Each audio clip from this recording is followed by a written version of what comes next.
Let's go ahead and get started. Welcome, everybody. Thanks for joining us today. I'm Cliff Lynch, the director of the Coalition for Networked Information. I'll be introducing this session. This is one of the project briefing sessions for week 3 of the CNI Fall 2020 virtual meeting. To remind you, week 3 is focused on technology, standards, and infrastructure, and certainly issues around privacy and the interactions of privacy and technology fit very squarely there. A couple of logistical things. We are recording the session and it will be subsequently available. There is closed captioning. Please make use of that if it's helpful. There is a chat and you're welcome to use that as we go. And there's a Q&A box. You can pose questions as they occur to you. And after Ken finishes, he'll work through questions with the assistance of Diane Goldenberg-Hart from CNI. So let me just very briefly introduce this session. I am, as always, delighted to welcome back to CNI the one and only Ken Klingenstein from Internet 2, who has as good a view on privacy, identity, security, access management, and related issues as anyone I can imagine. And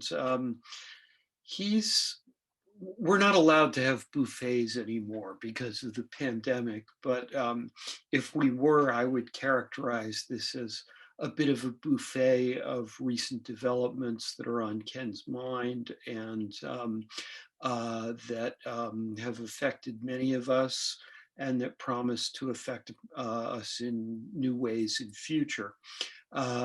I suspect you will have a lot of questions for Ken. I know I have a couple that I'm going to invite him to speculate on if there's time, particularly if you don't. But with that, I'll just thank Ken for coming to make us all smarter on these topics and turn it over to you.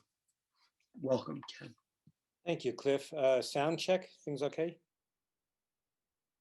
Sounds good.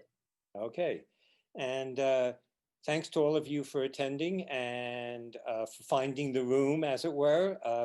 I'm usually parked at the very end of the Omni. We were reminiscing about the Omni Hotel in DC. So I'm glad you found it. For those who are watching this in a delayed fashion on video, I'd be very interested in responding to any comments and questions you might have from this presentation. And kjk@internet2.edu. My scat is at various places on the internet, and you can find me, and I'd be thrilled to answer stuff. For those who are participating live, we do have Q&A. Diane's going to moderate things, but I'm glad to interrupt the flow along the way. And then finally, we're on the cusp, I believe, of being able to address some of the long-standing desires of the library community with regards to combining both privacy and access control. And now that that looks like we can get there, I'm curious about what the use cases are, what are the unique access control sets of issues that people might have that might challenge the approach that we're taking along the way. So I hope we can sink into that. With that, the set of topics. I want to begin with the stew, talking about what's happening out there. This will be largely presentation before we get to the interactive part of, which is the stewardship element. The stew will consist of a updates on GDPR. It's been very active in the last year in terms of developments in that space of privacy and management of user rights.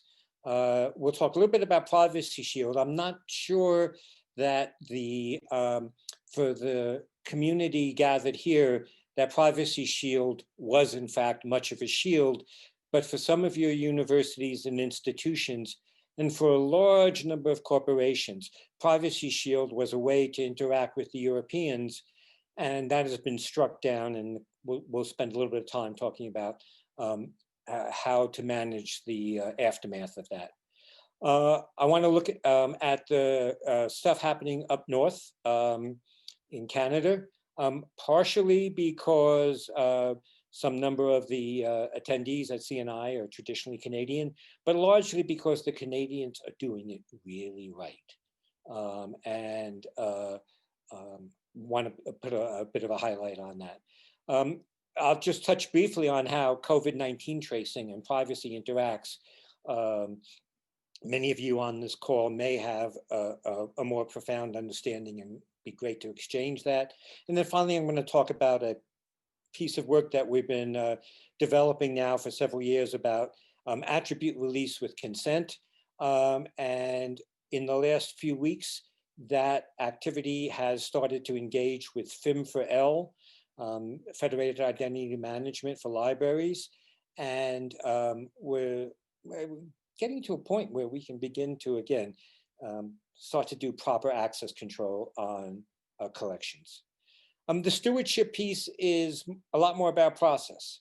How do you chart a course given all the things that are happening there? And where in that path do libraries figure? And how do you separate the wheat from the chaff? Many campuses have created a chief privacy officer. It's almost always a second title to somebody who already had a title. So the question of what their responsibilities are and how they juggle that is interesting. And then finally, we'll talk about how can you build some privacy partnerships on campus?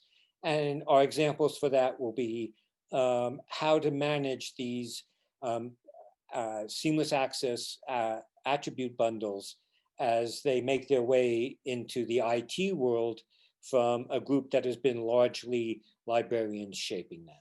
So that's the map going forward. And with that, I'd like to borrow a slide from Daniel Solov on GDPR.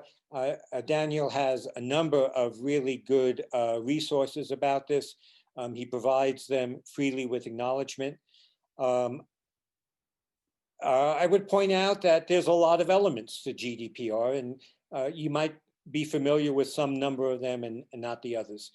That players list is important, that there are data subjects, us, data controllers, the people who own our data processors, the people who ask for our data from the data controllers, and the supervisory authorities, the people who kind of make sure that rules are being followed. At one point, there was concern that the GDPR only applied to Europeans, and then all of the edge cases percolated up that made its impact far broader. If you have campuses in Europe, you're covered. If you have European students in the US on your campus, GDPR affects them. So it is truly transnational in some of its impacts. That lawful processing list just below the territorial scope, we'll get into a bit more. It's where I tend to live. You'll see consent right next to it. It says attributes can flow only if certain lawful conditions are met. A contract, a legal obligation in the interests of the legitimate interests of the user, some national security issues, or consent. So those are high bars, and then the EU has put on consent a very high bar, which is when can you use it and how well must you present it? And so when can you use it? It must be in a truly symmetric relationship. And often our relationships with our data processors are not symmetric. But there are instances where they are, and then we can start to use consent. It has to be informed. I'll spend a bit of time on what that means. And unambiguous, and it needs to be, by the way, revocable, but not in the past tense, in the future tense. So you can't withdraw what's been seen already. There is something called the right to erasure of all of the aspects of GDPR. That's been the most difficult to implement. Think about backup tapes. The enforcement levels are quite high. There needs to be special treatment for sensitive data, et cetera, et cetera. Again, a very comprehensive set of requirements, a high bar in general. So in particular, two things have emerged in the last several years around GDPR that are relevant to the access control issues that libraries face. What's the basis of release for attributes? And what's the purpose of use for the information that's been released? Again, basis for release, just a limited number of categories and very carefully identified. And abused, frankly, and I'll come back to that in a second. A purpose of use is really pretty vexing. If you're releasing information, how is the relying party receiving this information going to use it? Various verticals have developed taxonomies for purpose of use. In particular, the Interactive Advertising Bureau has been very conspicuous in this space. We don't have one. And that purpose of use field turns out to have percolated up in May when the European Court of Justice, I believe, tightened lots of the abuses around GDPR. In particular, there was a massive abuse of legitimate interest where people would say, I don't have to ask for your information. I can just take it because you came to this site, so you must have meant to give up that information. That's not clearly the case.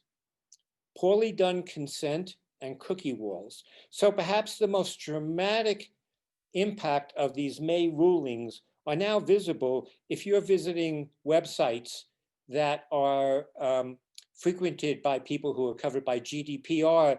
You'll have noticed that the accept cookies category has been replaced with a finer grained set of options.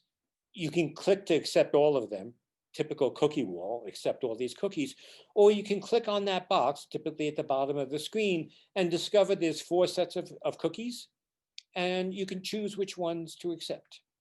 There's a set of functional ones, a set of style ones, a set of marketing and tracking ones. And in particular, I always go in now when I see that refined set of cookie options and deselect everything but the functional ones. I appreciate that control. And in fact, I assume I'm being tracked less as a result of that. And then this again, that kind of pushes on this fine grain controls. I did include a citation. EDPB stands for the European Data Processing Board. Lots of commentaries about that. Before I move on to Privacy Shield, any questions? Speed okay? Any refinements that folks would like? Okay. So Privacy Shield was a kludge to replace a hack. The original hack was Safe Harbor, and it covered transfer of European data to the US. And it gave people a sense of comfort that data being sent to the US was going to be protected. And it covered a whole lot of use cases. Some of the places where it got gunkiest is when you have a multinational company and they're trying to pass data from European employees to the US headquarters, and you need protections around that. There were also instances with customers, and there were social use cases. And in fact, it was the social use cases that triggered the demise of Privacy Shield, which was the replacement for the original hack of Safe Harbor. And in particular, the European Court of Justice, ECJ, in Schrems too. Schrems is the German student who asked Facebook for all of his data that Facebook had, and Facebook sent an early list that was slim and then sent several hundred pages of data that they had collected. Schrems sued in the European Court of Justice, won. And so Privacy Shield is toast. The core reason that the European Court of Justice struck down Privacy Shield, by the way, was they didn't trust the US government. And that might be a very reasonable policy, but they felt that the US government had numerous legal mechanisms to force US companies to provide data that was supposed to be protected by Privacy Shield. It impacts a lot, though in our community, not so much. But you may start to see some contract clauses in content being provided by European resources that are attempting to address some of the protection that ostensibly Privacy Shield gave. You can also do encryption upon encryption as a protection mechanism, but that comes with lots of costs, computational and otherwise. Moving up north. DIAC stands for the Digital Identity and Access Control Council of Canada, and they've created a pan-Canadian trust framework. It's it's developed much as the US tried to develop an effort around NSTIC. I am a survivor of that effort. Some of the software I'll talk about in a few minutes is also a survivor of that effort, but that effort went down in flames. And later on in the bar, we can talk about that one. They have a trust mark called Voila, which is appropriate for a bilingual country. And if you see that trust mark on a website, you should believe that that website is playing by the rules that the Pan-Canadian Trust Framework sets out. It's an impressive list of identity providers. Those include banks, social media, governments, and an impressive list of relying parties planning on using it. It's just starting to roll out now, but because it's embracing some existing infrastructure as part of its approach, you could say that it has a great deal of traction already. In particular, in British Columbia, you can use an identity issued by a bank, a government, a number of other places, a validated social identity that's been verified, and use that to file taxes, get building permits, do a lot of interactions with the British Columbia government. I'm very impressed with it because I live in the notice and consent space, and they have some extremely nice notice and consent recommendations. First of all, they pull out notice and consent as full-fledged members of the protocol stack. It isn't an aside. In GDPR, you saw all of those bases for release we talked about a few minutes ago. Here, when in doubt, use notice and consent. And I'll come back to that in a second. It has authentication, but it's no more important than notice and consent, which is wonderful for those of us who got into federated identity to move attributes around.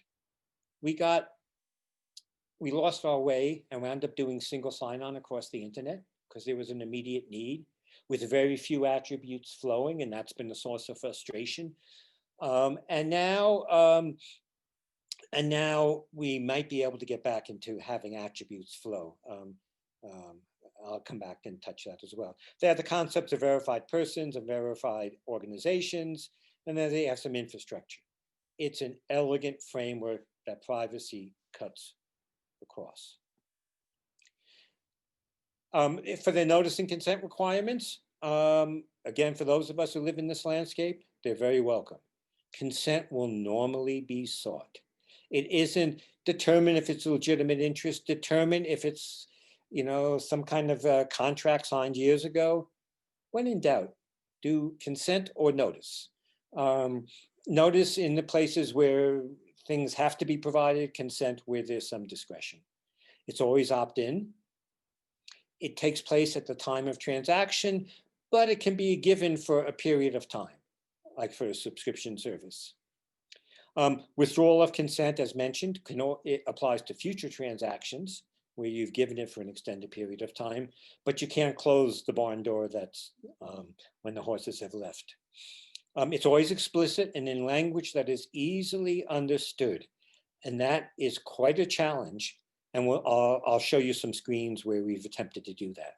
And then there should be a place where you have a console, a dashboard where all of my consents are and where I can manage them. And I'll give you an example of one of those as well.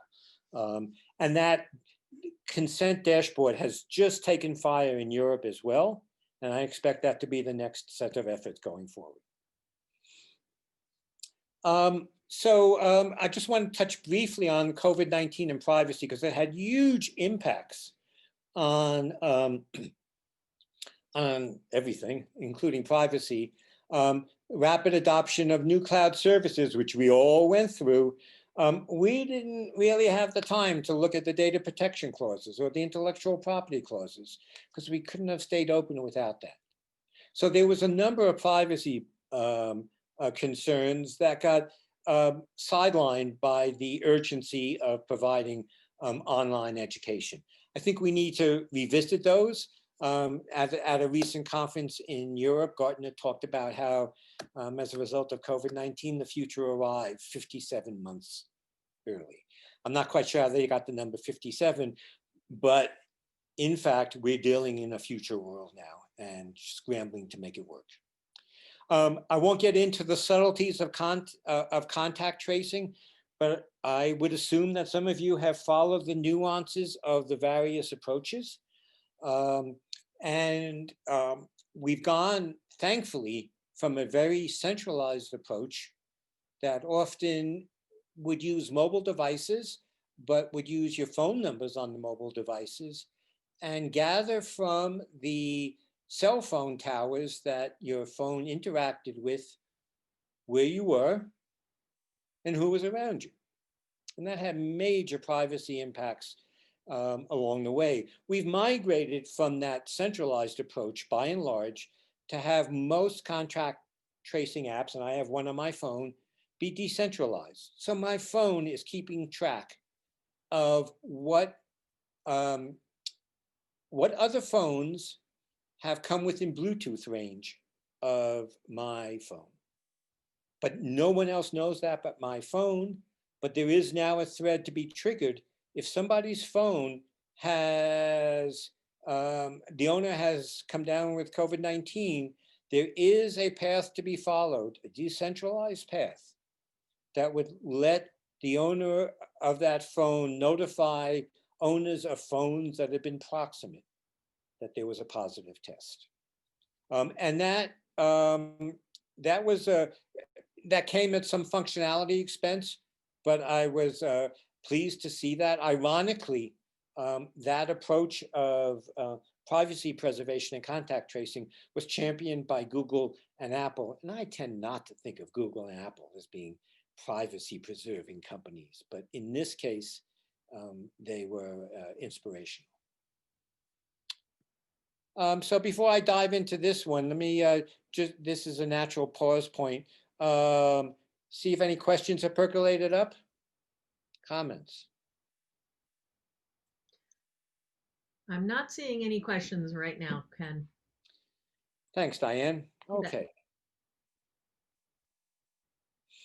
So I want to talk about one tool in particular, and we're just starting to get serious engagement on this tool that has been in development for a number of years. Consent-informed attribute release. It's a joint effort of Internet 2 and Duke University, and the deep bench of talent that sits at Duke University. This emerged from the NSTIC grant on scalable privacy. I think it might be the only floating guppy left over from the that NSTIC effort. It provides effective end user management for attributes, for release of attributes and information items. You can do it inline, and there's a self-service mechanism as the DIAC and as the consent dashboards talk about. There's very effective enterprise management of how consent and notice are presented and how policy around that is formulated. I think we all have some use cases, and I'll touch on one or two in a second, where some information really needs to be provided by the user and other information needs to be consented to be released by the user. Some of the information that has to be released might be in that functional category that we talked about in terms of cookies. And so it's necessary to have the access control function.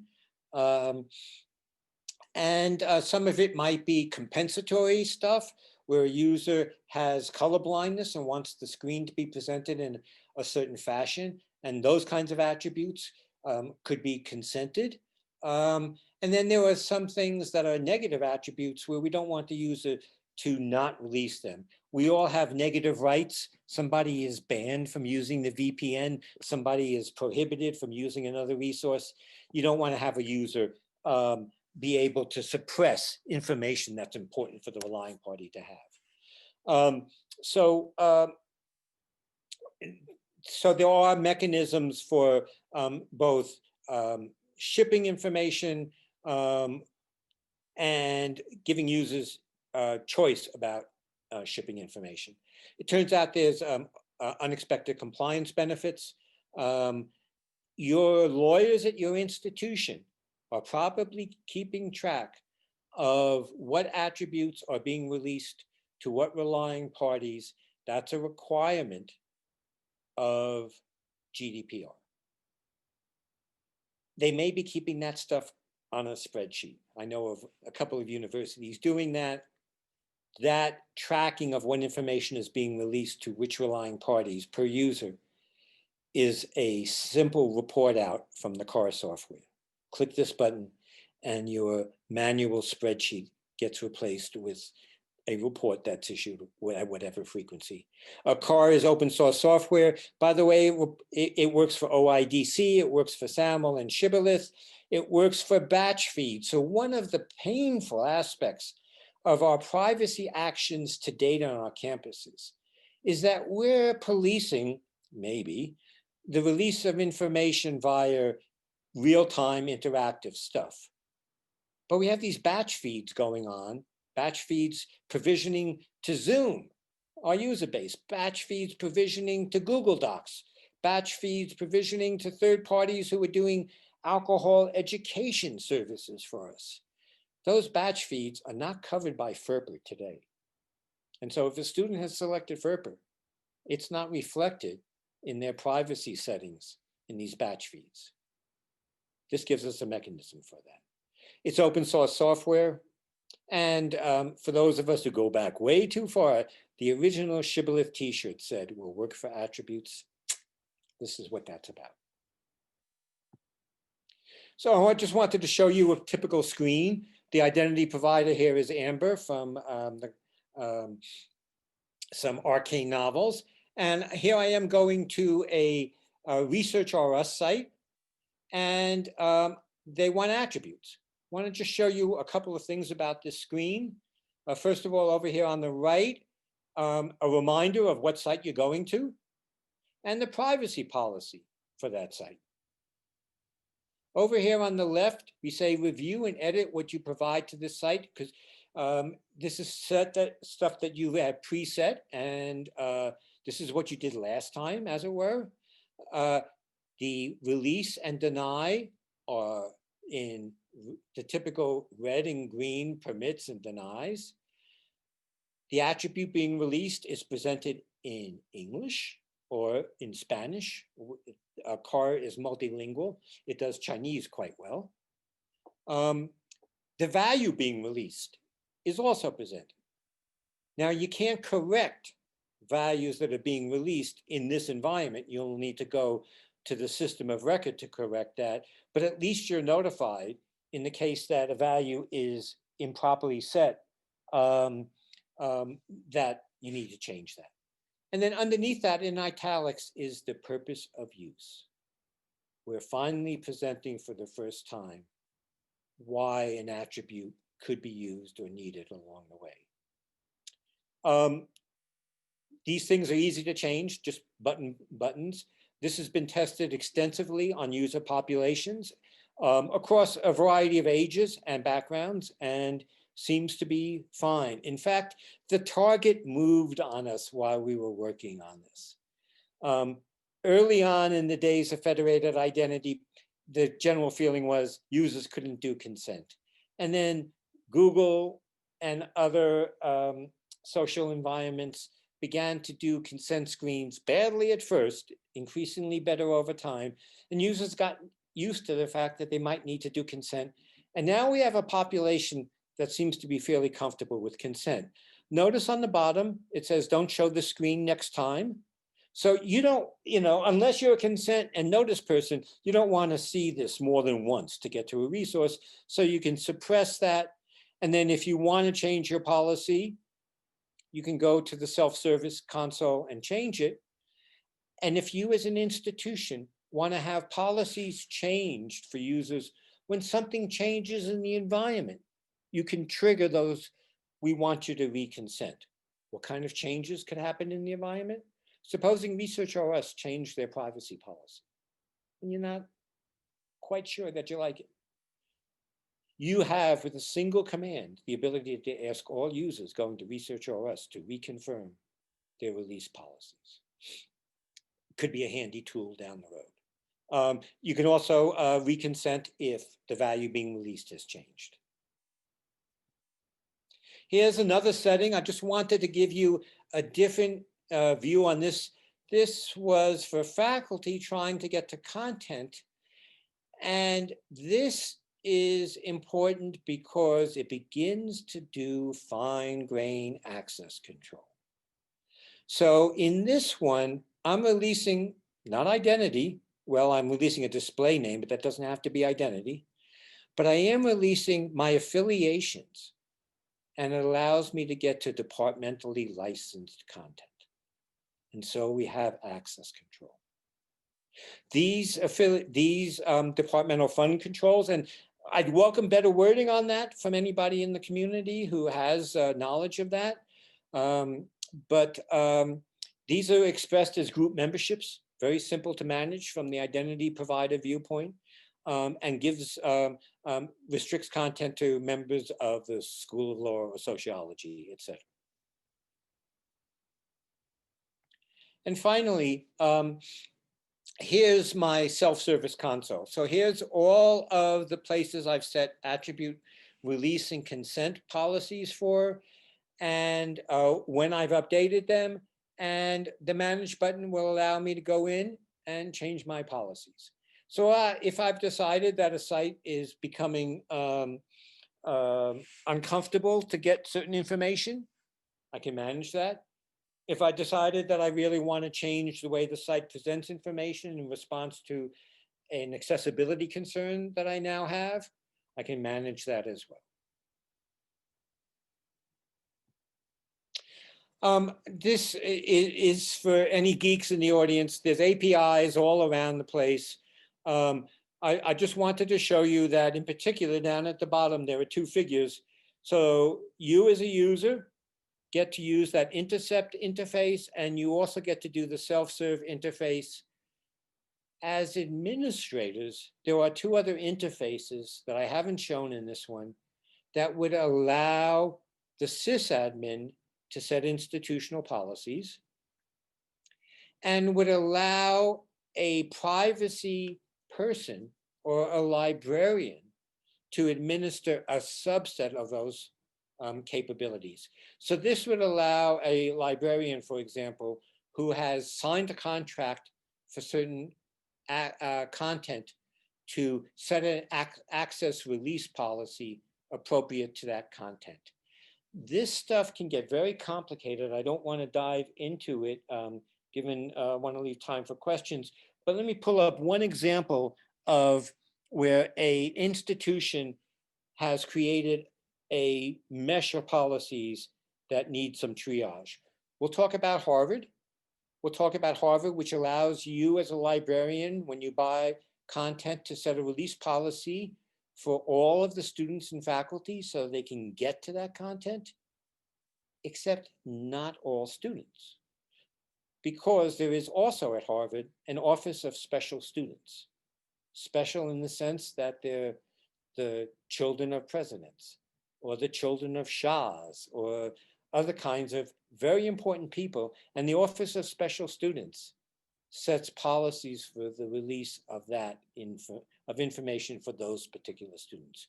So we have the need to meld a comprehensive policy set by a librarian with a specific policy set by an office within the campus that protects certain students. That's a very interesting triage. We think we can manage it. Okay, that ends the stew part, and I want to talk a little bit about the stewardship next. How does a campus manage all of these developments? How do you stay aware of this? And the answer, I'll cut to the chase, is poorly. The stewardship piece is not what we'd like it to be.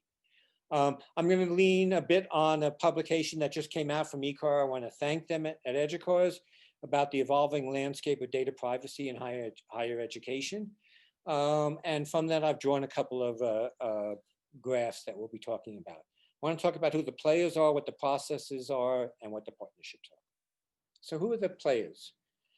Well, legal and compliance is very big in this. In fact, over the years, I've seen an emergence of a lot more compliance aspects in enforcing privacy.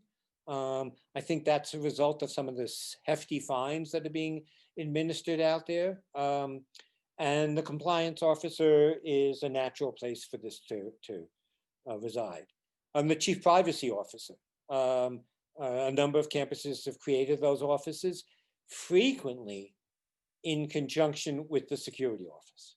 And it's not clear that that's an appropriate weaving of responsibilities, but it is what it is. Central IT is clearly a player in all of this stuff. The registrar is also a player. They're typically the ones managing FERPA and other kinds of privacy regulations.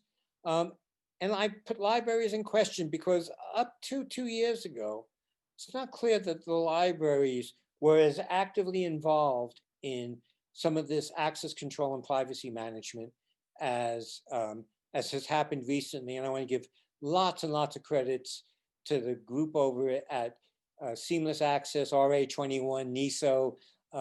They have convened a community and run a very timely process that has resulted in some access control opportunities that we'll come back and talk about.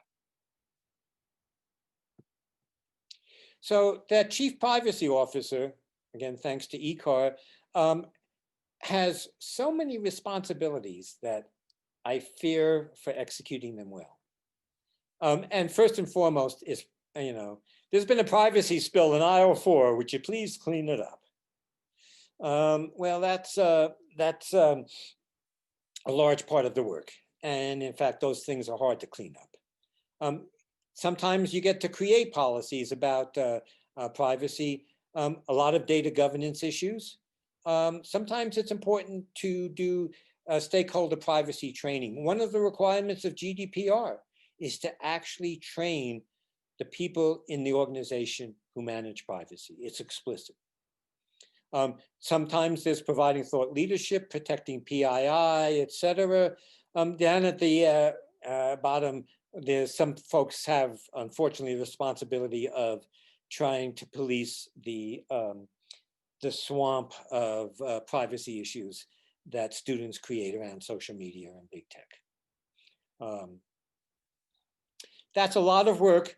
That means that often the CPO doesn't get to provide the right amount of focus on some of these issues.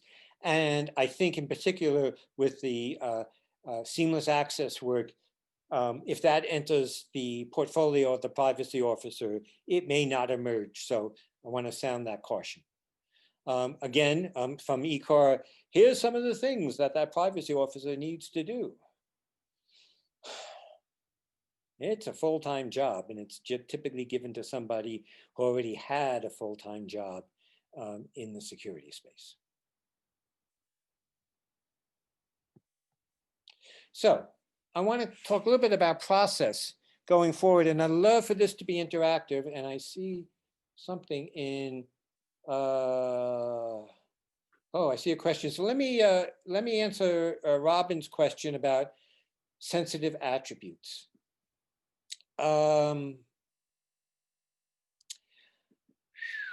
Institutional research analytics departments. So the sensitive attributes as defined by GDPR are stuff that I'm not quite sure, Robin, research analytics will get to see a lot of. The sensitive attributes could, as GDPR assigns them, are about work, about religion, about sexual preferences, about accessibility sets of issues. So they're very much a set of personal sets of issues. Race and sex, oh, wow. So I can tell you that both race and sex are covered by GDPR. And so you might start to say, ask, I think, Robin, you said you were at Virginia, good people at Virginia. You might start to try to find out who speaks GDPR at UVA and raise those issues with them. It turns out, at least in my narrow view of how CAR handles sensitive attributes, we don't display them at first blush. So when you see a screen where you're saying, do you want to release information, and there are sensitive attributes there, we require a second click to display those attributes. And that's the steps that we've done for protection. But I'm not quite sure if that's the kinds of concerns you were thinking about. I'd love to engage on that going forward. Anything else on that thread? Okay, seamless access. So this process has been underway for about 2 years. Fine people in the community have been leading it and keeping a steady march. And out of it has emerged a set of attribute bundles. They're labeled, in fact, as, let me see if I have that on the next slide. They're labeled as end entity categories, but they're really attribute bundles of attributes. And there's 3 bundles that have emerged to compensate for the only bundle that we've had so far in federated identity space, which is called the Research and Scholarship Bundle, and it's highly identity oriented. So you release a number of attributes in that RNS bundle that indicate identity. And part of the reason for that is that you're typically accessing major scientific resources, and that those relying parties are very concerned about abuse of those resources. And so they want identity, if only for tracking purposes. So out of the work that has been happening in the seamless access activity, 3 bundles have been created. One that is just authentication, one that has anonymous authorization, and one that has pseudonymous authorization. And on that screen that I showed you earlier in CAR, where I was releasing some departmental fund codes, but not identity. Actually, in that one, I was releasing an email address. I could have suppressed that in that one screen I showed. That's a case where you're releasing some information that helps personalization or state or access control. The process that these bundles are going through is that seamless access created them. It then referred them over the transom to the identity crowd, which is typically an international group called REFEDS, Research and Education Federations. There's a group that does Schema. They looked at these things. They had a fair bit of feedback. We're in the feedback processing stage, and I've got some hope about that I'll talk about in a second. Once these bundles are anointed, we have to get adoption. It won't be easy. We're going to need adoption at the federation level, and then we're going to need adoption at the identity provider level. A parallel action is being done by a contract language working group that's talking about how you put this stuff in contracts with content providers. That conversation has shown a whole lot of abuse by content providers who want identity. And so if you didn't give if it wasn't released by the identity provider, they'll ask you for identity out of band once you hit the content site. They'll ask you to create an account. They'll do a lot of things to grab you. I'm not quite sure why, what the business purposes are, but I think the contract language is going to be very important so that a lot of these content providers, including some very big scientific publishing houses, change their policies along the way so that they don't obviate privacy by asking the user after they're in for additional information. There was some concern about mixing attributes, about usage and metrics with other kinds of access control. So I want to talk a little bit about how CAR could use these bundles. It turns out I've had conversations just today with the FIM for L crowd, a nice group of people, and we'll be doing some demos of how CAR can serve library needs. But one of the ways that CAR can use these new access bundles is to pre-configure IDP release. So in a typical consent screen that CAR presents, gives you a list of attributes, allows you some control. It often can be displayed as to what the institution recommends for what you release. It's not binding, but it's recommendations. It will reduce the friction at the content provider if you release these attributes. We could take these attribute bundles, these entity categories that are being done by Seamless Access, and use that to pre-configure the preference settings by the user and then ask for consent. Or if the campus is just comfortable just releasing that information without the user consent, they can do that. I think over time, we're not going to be allowed to release attributes without consent, though, from the way that GDPR is. In any case, there's really good hygiene to notice and transparency. Even if you're not giving the users control, it's really decent of the institution to let the user have an option of knowing what's being released. So I think we're into the discussion phase of this. Let's see. Let's see if there was another chat question. No. Okay. So the question is, for the folks who have gathered here, do you get called to the table about privacy? And if you don't get called to the table, where should you be called on? I'll tell you right off the bat that when these attribute bundles get released as maybe good things for federations and identity providers to adopt, my guess is, having looked at the identity providers in the US, most of them will not track this. They won't even know about it. If they know about it, they'll say it's not for them. And so I think right off the bat, there's a role for librarians in going over to the IT organization, the people running the federated identity, and saying some stuff rolling down the pike. When it hits, we'd like to be involved. That's going to require learning some new language skills. And again, I think there might be some places beyond these access bundles where the unique perspectives of librarians have been critical since I watched the wonderful conversations about the importance of open shelves and the freedom to browse. And I think that philosophy has got to interject into other activities.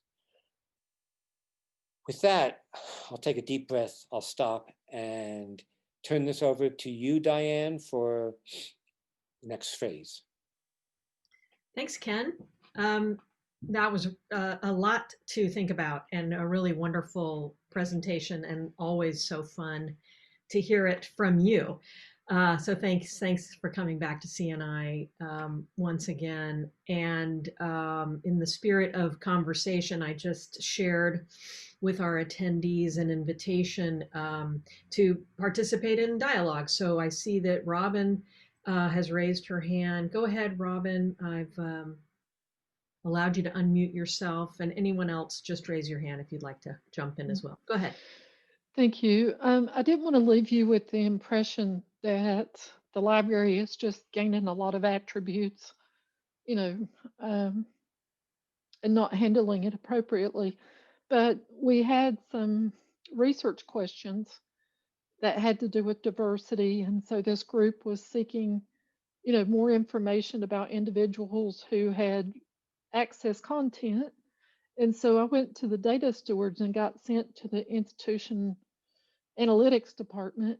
And, they're going to identify the information when it comes back, but we're trying to deal with this gnarly thing of trying to keep that information separate from other information that we need to answer other kinds of research questions. And we want to de-identify everything and start rotating our logs so we don't actually have as much sensitive information. I realize this is not the bulk of your talk, and I'm really interested in, what you're coming up with and us providing more privacy to people and having their consent. Gotcha. And so let's see, a couple of comments. First of all, increasingly I'm pairing the words consent and notice in language. And even in the cases where consent is not appropriate, I'm a big fan of transparency and notice. We in CAR make notice very quiet, but it's there. And a user who's curious about what's being released can easily find it, but it isn't intrusive. Back to your particular situation, Robin, was the content that was being accessed through IP access controls or by federated identity? Federated identity. So people use single sign-on, and they check something out from the library, and then that goes into a log. And we want to rotate those logs and not have information around forever, but we have to determine all the research questions that people have, and retain enough information to answer those questions before we de-identify the information. So we're using Shibboleth, basically. Right. So did you talk to the people, when you said you talked to the data stewards, did you talk to the people over in IT, the Jim Jokels, et cetera, who run the Shibboleth environments, and to see what they have in their log files? Yes. They wouldn't have any of our, well, they do have some easy proxy information for us. And I used to work for Jim and run identity management for him. So, he and I are in discussion all the time about this sort of stuff. Gotcha. But it's more, we know that this information is sensitive and we don't want it to get out and be coupled up with a person's identity. And so I wanted to go through the right data stewards. And I was just surprised when I got sent to the Institution for Research Analytics. And I was wondering, are we a one-off institution having that department have this responsibility? Or is it because we just don't have a chief privacy officer other than our head of security? Good question. So can any of the other participants who want to raise their hand if they have an Office of Research Analytics? You are alone. There is a someone just weighed in chat, or is it because Robin said research? Or is it because Robin said, quote, research? It might, yeah, Robin, that that threw me too. It was that you wanted to do research on the data, but in Yeah. typical, my Office of Institutional Research at my old university wouldn't have known where to start on this one. And actually, it's Mike Furlow who made the comment, and he would like to join the conversation, as would Cliff. So please go ahead, Mike. Yeah, I'm just going to make it very quickly. I think that such offices of institutional, my guess was, I'm just wondering, Robin, whether that was like the Office of Institutional Research, or an analog to that. But I was really kind of being facetious and didn't mean to interrupt the conversation too much. But I've had more than once people just send me to the wrong place because I said a magic word that they were in a hurry to get past me. So, but Yeah, anyway, I was, I'm not very helpful. Sorry about that. well, I was just somewhat surprised. This is a fairly new department, but I think it is a new name for the institution. Um,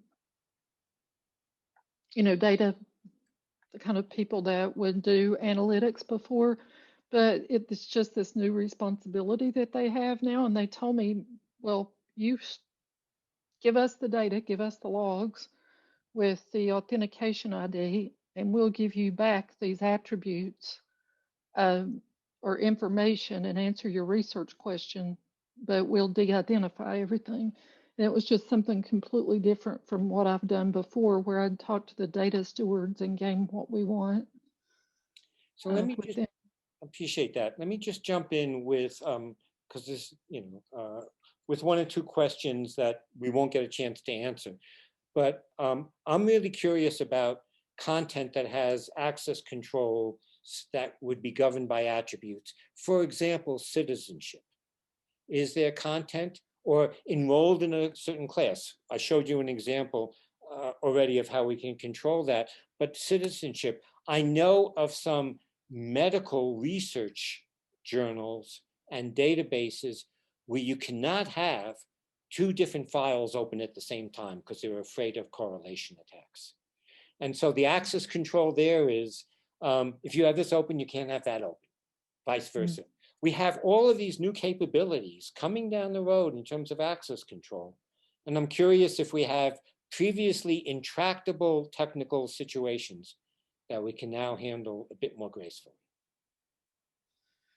And I saw Don Waters on here. Don, you deal with some of that interesting stuff out there. And if you ever bump into some access control issues that you go, whoa, I'm here.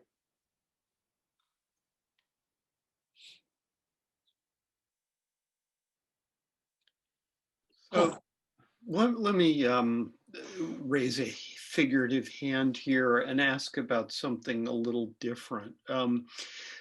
Before I do, I just want to mention, Ken, that within ARL leadership now, I believe there is quite a discussion going on about exactly what the role of research libraries is vis-a-vis privacy on campus. And there's at least one group that wants to position libraries as taking a very strong sort of educational and consultative role. Privacy as a service, if you will. So that might be in the questions you were asking about, the roles and who comes to the table with chief privacy officers. That might just be something you want to explore a little further. The thing I wanted to ask about, though, was I am really nervous about issues about jurisdiction and patchworks here around privacy. I mean, we already saw a funny reaction in some ways to the GDPR, in that, yeah, there were organizations that did business in Europe that had to deal with it. But there were also organizations that did very marginal business in Europe. For example, some local and regional newspapers in the States, where the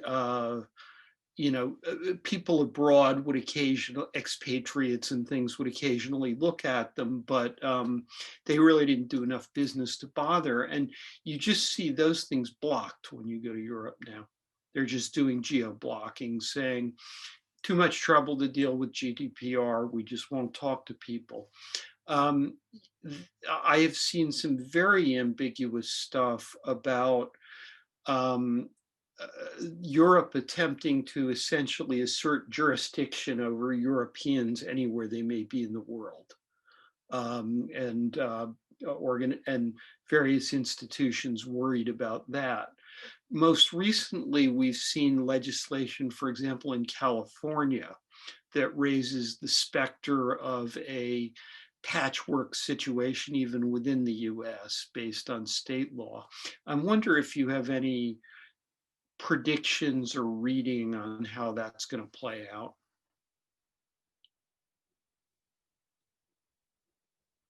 You're muted.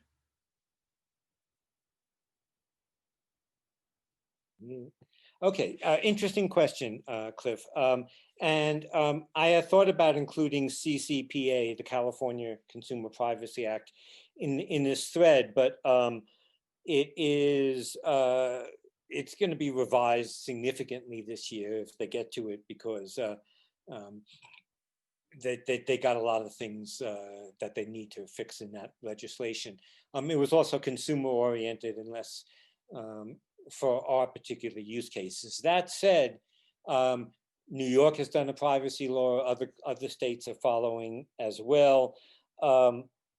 Yes, it is a patchwork. I have almost no hope of it being anything but a patchwork in the US. And so I admire the Canadian effort. It's a tractable country. It's a tractable population, even, and I think they're going to pull it off. And that might wash down to the US.